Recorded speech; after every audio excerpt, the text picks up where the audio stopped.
Hallo zusammen, habt ihr Lust, gemeinsam mit mir zu sticken?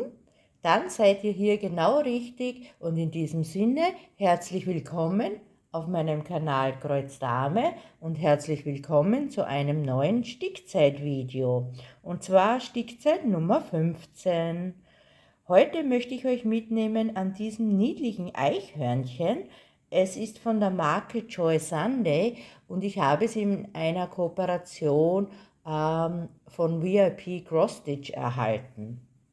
Ja, das Eichhörnchen heißt The Squirrel with the Sunflower und ich sticke es auf 14 Count Aida. Es ist ein Vordruckbild und es wird 21 mal 25 cm groß. Ja, genau passend zu der kühlen Jahreszeit, also jetzt vom Übergang vom Herbst in den Winter.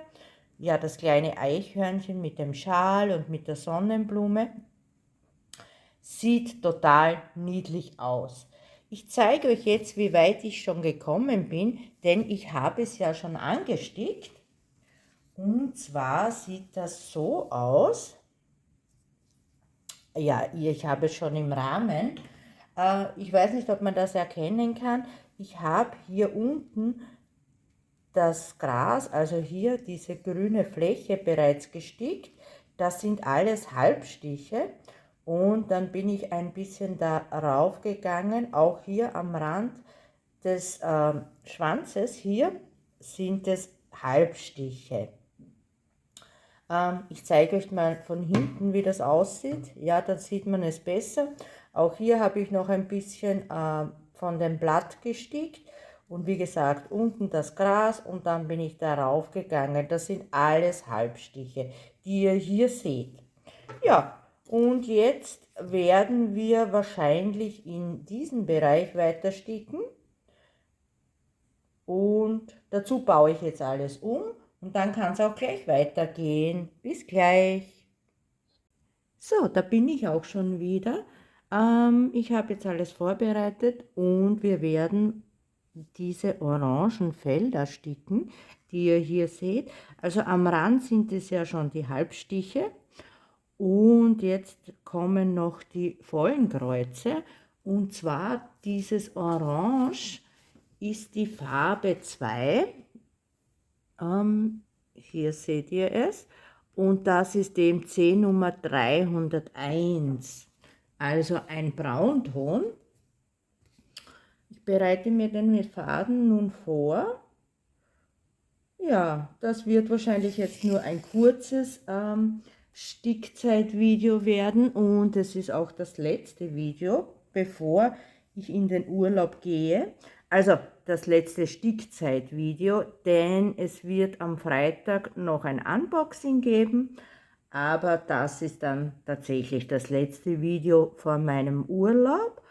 Und ich habe jetzt nachgeschaut, das nächste Video wird dann wieder am 5. Dezember erscheinen.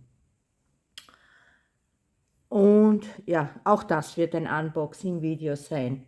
Ja, also starten wir jetzt mit den orangen Flächen. Ich werde das noch ein bisschen verschieben.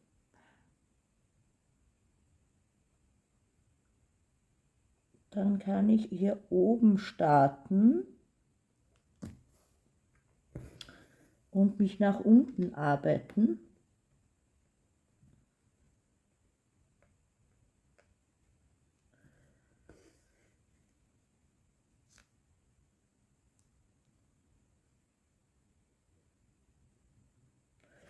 Ja, wie gesagt, das ist das letzte Video vor dem Urlaub, also der Countdown läuft. Aktuell sind es noch, ich glaube, 5 Tage bis zum Abflug, wenn ich jetzt richtig gerechnet habe. Also ich habe heute Morgen das Visum erhalten, das man ja benötigt für Vietnam. Ja, das ging eigentlich recht schnell, denn ich glaube, ich habe nur 2 Tage gewartet. Ja, also von daher ist nun alles vorbereitet für die Einreise.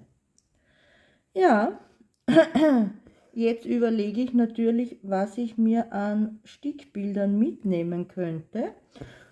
Und darum habe ich auch dieses Eichhörnchen jetzt begonnen zu sticken, denn ich dachte mir, für den Urlaub ist es ein niedliches, kleines Motiv zum Sticken und es ist ja ein Vordruck, wie man deutlich erkennen kann.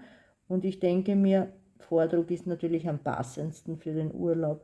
Also da möchte ich nichts mitnehmen, wo ich zählen muss oder wo ich auch den Pattern-Keeper benötigen würde, sondern ganz ein einfaches Vordruckbild. Entschuldigt, ich habe einen Frosch im Hals. Einen Schluck Kaffee werde ich mir gleich gönnen. Verzeihung.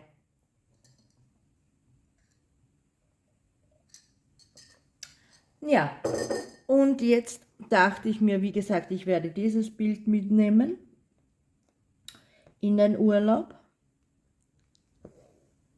Und dann überlege ich noch natürlich, was ich noch mitnehmen könnte. Denn es wird mir wahrscheinlich mit einem Bild zu langweilig werden, vermute ich mal, falls ich überhaupt die Zeit finde zu sticken und die Lust zu sticken. Aber ich denke schon, bis jetzt habe ich eigentlich immer in jedem Urlaub gestickt und werde es auch wahrscheinlich jetzt auch wieder machen. Ja, als zweites Bild, was dann noch in Frage kommt, das ich mitnehmen möchte, ist der Erdbeerzwerg. Ihr kennt ihn ja auch von Stickzeitvideos, auch von den Monatsupdates. Daran sticke ich ja auch schon länger. Ja, und da könnte ich mir auch vorstellen, dass ich ihn mitnehme, da er wirklich einfach zu sticken ist und wie gesagt auch auf Vordruck. Und dann eventuell noch ein drittes Bild. Also 3 Bilder müssten reichen. Aber beim dritten habe ich jetzt wirklich keine Ahnung, was ich noch mitnehmen könnte. Muss ich mich durch meine VIPs arbeiten oder ich nehme ein komplett neues Projekt mit, also einen neuen Stich im Urlaub. Ja, das muss ich mir noch anschauen. Ihr werdet es dann ja im Monatsupdate Dezember, also November und Dezember dann sehen, woran ich gestickt habe. Ja, wie gesagt, es wird ja kein Monatsupdate November geben, da ich ja da nicht zu Hause bin und es dann auch nicht viel Sinn macht, ein Video zu machen. Ich komme zwar Anfang Dezember zurück, aber ja, da werde ich nicht die Zeit finden und auch nicht die Lust haben, ein Monatsvideo zu drehen. Ja, also jetzt ist die Vorfreude schon sehr, sehr groß. Ich bin ja gespannt, was mich dort erwartet. Ja, dann habe ich mir mal so angeschaut, was eigentlich so gegessen wird in Vietnam. Wie gesagt, wir waren ja schon öfters in Thailand oder auch Malaysia und ja, das Essen hat uns immer sehr gut geschmeckt. Aber was wir jetzt gesehen haben, in Vietnam werden doch sehr viel Meeresfrüchte gegessen. Und dazu muss ich sagen, das essen mein Mann und ich eigentlich nicht. Also wir essen sehr gerne Fisch, aber Meeresfrüchte eher nicht. Aber wir werden doch etwas finden zum Essen. Also es wird ja auch mit Hühnchen gekocht und wie gesagt mit Fisch. Und natürlich auch sehr viel Gemüse. Also das essen wir ja beide gerne. Ja, aber um jetzt nochmal zurückzukommen zum Sticken Und zwar überlege ich mir ja schon einige Zeit, ob ich nicht an einem Soll mitmachen soll. Also zur Auswahl steht ja der Heaven and Earth Soul. Ich weiß nicht, ob ihr das schon gesehen habt. Also da gibt es ja 12 Motive zur Auswahl, dass man sticken kann. Und so wie ich das verstanden habe, bekommt man dann ja, das Motiv und man hat dann ein Jahr Zeit daran zu sticken. Also man bekommt das ganze Muster. Das war ja bei den älteren Souls von Heaven and Earth Design nicht so, sondern ich glaube, da bekam man das dreimal im Jahr, also das Muster aufgeteilt auf dreimal im Jahr. Ja, und wie gesagt, 12 Motive, wo man sich dann für eines entscheiden muss.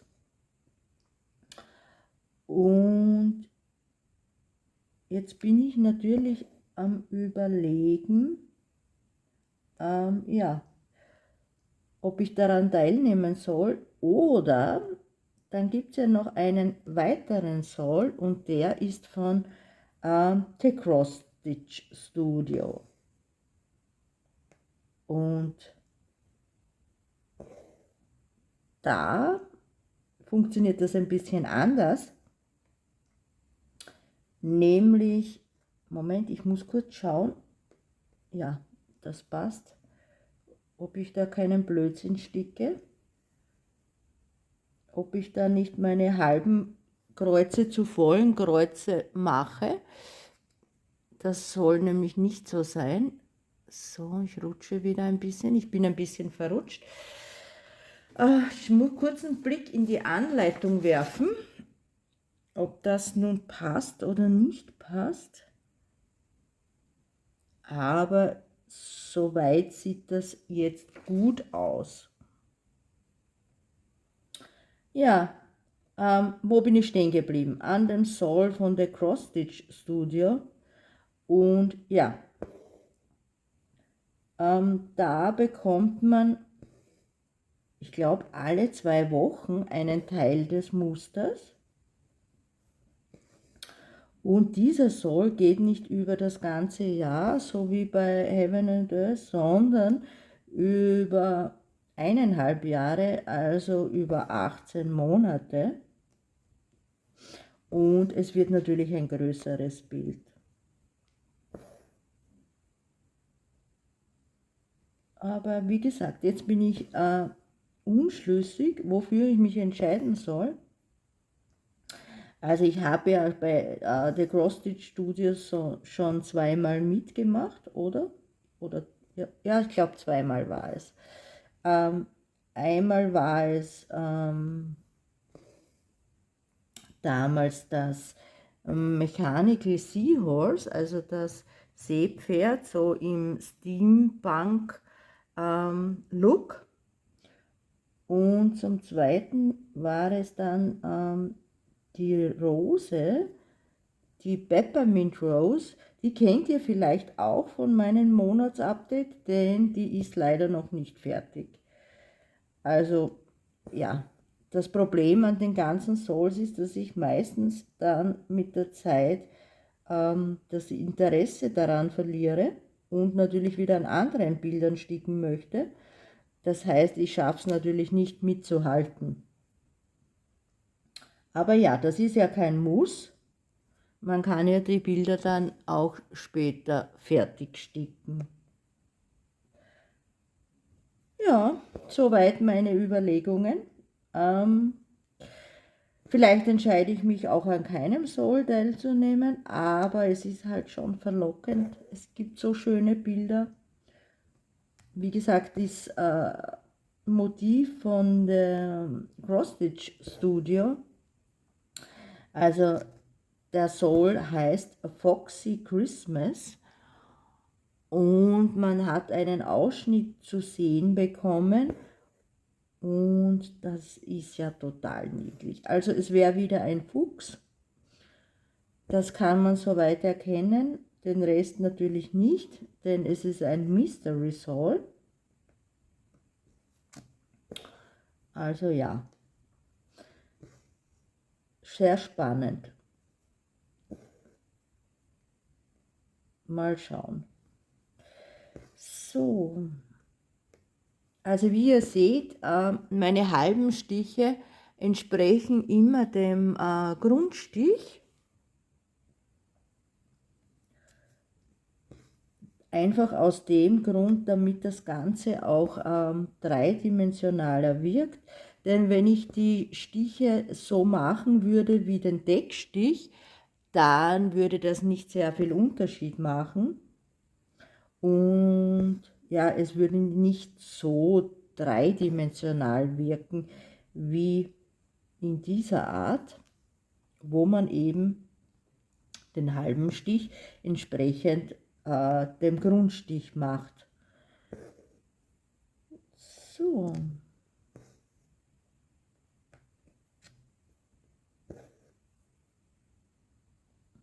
Also das lässt sich auch sehr einfach zu sticken. Es ist ja 14 Count. Das sieht man auch sehr gut und der Druck, wie ihr sehen könnt, ist ja auch ausgezeichnet. Also das passt. Ich verrutsche jedes Mal, entschuldigt. Ich versuche das ein bisschen, ja, so, glaube ich, könnt ihr das wieder besser sehen. Ja, meine Fixierung hält nicht so hundertprozentig, denn das ist so gebastelt, eine gebastelte Fixierung, denn eigentlich sticke ich ja in der Hand und montiere den Stickrahmen eigentlich nur für euch, damit ich dieses Video machen kann und ihr auch besser zusehen könnt. Und ja, fürs Video machen reicht es. Vielleicht kaufe ich mir irgendwann so eine Tischhalterung. Aber wie gesagt, ich sticke am liebsten in der Hand auf dem Sofa. Ist mir eigentlich am liebsten. Und da bin ich ja auch dann schneller als jetzt. Da geht das ja alles ein bisschen langsam voran. Ja, trotzdem muss man bei diesem Motiv aufpassen, dass man nicht aus den halben Stichen, die man schon gestickt hat, dann ein volles Kreuz macht.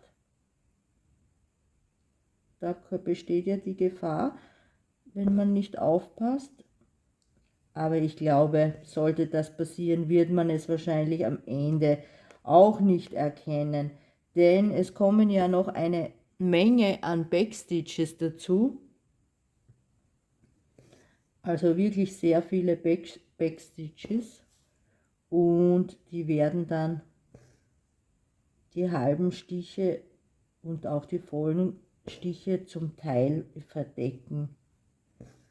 Und dann sieht das kein Mensch mehr, wenn da ein Stickfehler passieren sollte.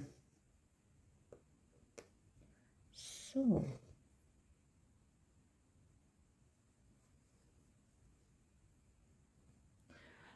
Aber hier unten, das Gras, also ganz unten, wenn ihr das seht, also das gefällt mir schon sehr gut mit den halben Stichen. Das kommt schon sehr gut raus.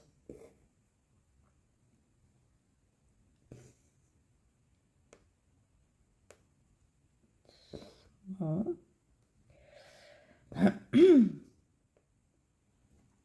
Ja, ansonsten hoffe ich natürlich, dass es euch auch gut geht, dass ihr gesund seid. Es ist ja jetzt auch wieder Zeit für, ja, um krank zu werden. Das ist ja meistens im Herbst, so zum Übergang zum Winter, dass viele Leute krank werden.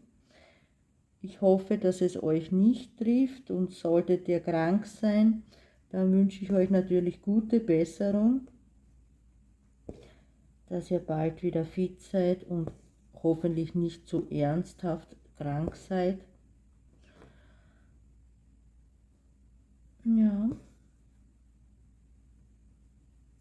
Also aktuell hat es ja, es ist bei mir früher Vormittag, glaube ich, hat es so um die 5 Grad. Es ist Sonnenschein, aber es ist wirklich kalt draußen. Aber ja, es ist Herbst. Wie gesagt, wir haben jetzt November, also Anfang November. Und für diese Jahreszeit sind das total typische Temperaturen. So.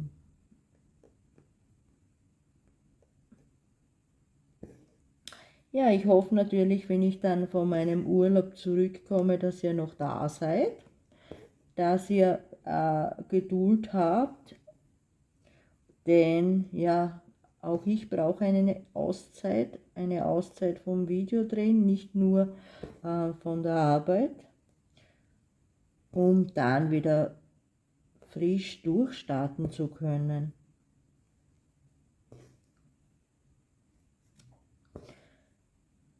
Also wenn ich dann Zeit habe, auch im Urlaub, werde ich ja auch eure Videos ansehen und mitverfolgen, aber selbst halt keine Videos hochladen in dieser Zeit.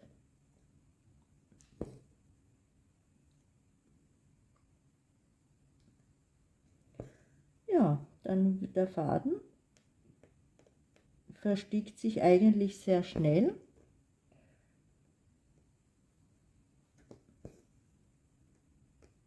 Ja, das Bild nehme ich auf jeden Fall mit. Das macht Spaß zu sticken, ist einfach zu sticken. Das wird auf jeden Fall dabei sein im Urlaub. Der Erdbeerzwerg. Ja, und das dritte Bild. Eventuell vielleicht noch das Mädchen, das Sunflower Girl, falls ihr euch erinnern könnt. Das Mädchen aus der Dreier-Serie. Also das Seaview-Mädchen habe ich ja schon fertig. Und das Sunflower-Mädchen habe ich angefangen zu sticken. Das könnte ich mir noch vorstellen, dass ich es mitnehme. Ja, zu große Projekte möchte ich halt auch nicht mitnehmen, denn der Platz im Koffer ist natürlich begrenzt. Wenn man so lange unterwegs ist, nimmt man ja eine Menge an Dingen mit. Auch viele unnötige Dinge jedes Mal, die ich dann mit nach Hause wieder nehme, ohne sie benutzt zu haben, oder auch Kleidung, die man dann gar nie angezogen hat im Urlaub. Aber ja, man nimmt trotzdem immer wieder mit, denn man weiß ja dann tatsächlich nicht, was man wirklich anzieht bzw. anziehen möchte. Jetzt bei meinem Urlaub muss ich ja auch Kleidung mitnehmen für die etwas kühlere Jahreszeit, also auch Kleidung, also ich überlege etwas mit langen Ärmeln mitzunehmen, also langärmelige Kleidung, denn ja, wir starten ja unsere Reise in Hanoi, also der Hauptstadt von Vietnam, und reisen dann Richtung Süden.